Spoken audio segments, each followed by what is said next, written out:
বস আপনি? আবির, তোমার এত বড় সাহস, তুমি আমার গায়ে হাত দিলা? হ্যাঁ, বেশ করেছি। আপনি আমার বোনের সাথে ইফটিজিং কেন করেছেন? আমার বোনকে কেন ডিস্টার্ব করেন আপনি? এই তো মাথা ঠিক আছে? আমি কখন তোমার বোনকে ডিস্টার্ব করলাম? কখন?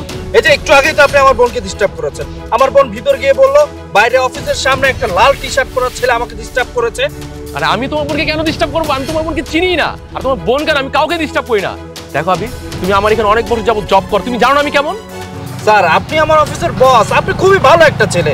স্যার, আপনার দ্বারা আমি এটা আশা করি না। আপনি আমার বোনের সাথে কেন ইফটিজিং করেছেন? বোনকে কেন ডিস্টার্ব করেন? আবির প্লিজ থামো। তুমি কার সাথে কি বল, তোমার হুঁশ আছে?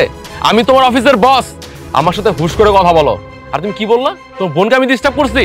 তুমি একটা কাজ করো, তোমার বোনকে এখন ফোন দাও, ফোন দিয়ে এখানে আসতে বলো, তারপর প্রমাণ হয়ে যাবে আমি তোমার বোনকে ডিস্টার্ব করছি কি করি নাই।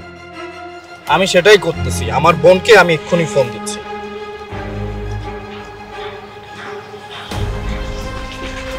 হ্যালো, অফিসের সামনে এক্ষুনি আয়। যে তোকে ডিস্টার্ব করেছে সে আমার সামনেই আছে। হ্যাঁ, চলে আয়।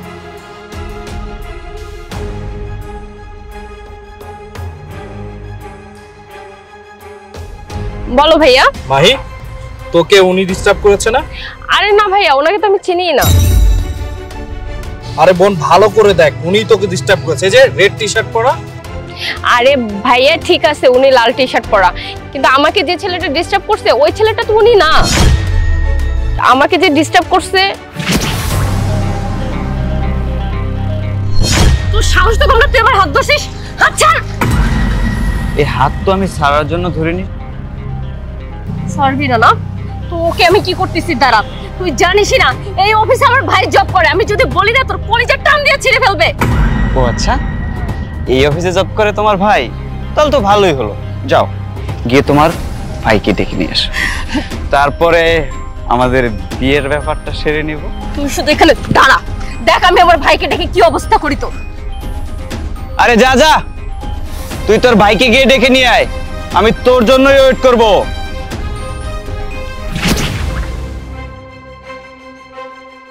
আবির, তোমার একটাবার ভাবা উচিত ছিল যে তুমি কাকে কি বলতেছো। আমি কাজটা করছি কিনা তোমার জানা উচিত ছিল, কিন্তু না, তোমার বোন তোমাকে একটা কথা বলছে, তুমি এসে আমার গায়ে হাত তোলা শুরু করে দিছো। আবির, তুমি আমার অফিসে অনেক বছর যাবত জব করো, তুমি ভালো করে জানো আমার ক্যারেক্টার কেমন, আমি কাজ করতে পারি কি পারি না তুমি ভালো করে জানো। তোমার এই কাজটা করা একদম উচিত হয়নি। এক্সট্রিমলি সরি স্যার, আসলে আমি ভাইয়াকে যেভাবে বলছি ভাইয়া ওই জন্য রিঅ্যাক্টটা করছে, উনি বুঝতে পারে নাই। আপনি ভাইয়াকে মাফ করে দেন, ভাইয়ার তরফ থেকে আমি আপনাকে সরি বলতেছি। সরি। আসলে সরি স্যার, আমি না বুঝতে পারিনি। আমার বোন আমাকে যেভাবে বললো, এসে আপনাকেই তো দেখলাম আপনি রেড টি-শার্ট পরে অফিসের সামনে, আমি একদমই বুঝতে পারিনি। আমি বুঝলে এই কাজটা কখনো করতাম না। আচ্ছা ঠিক আছে, আপনারা আসতে পারেন।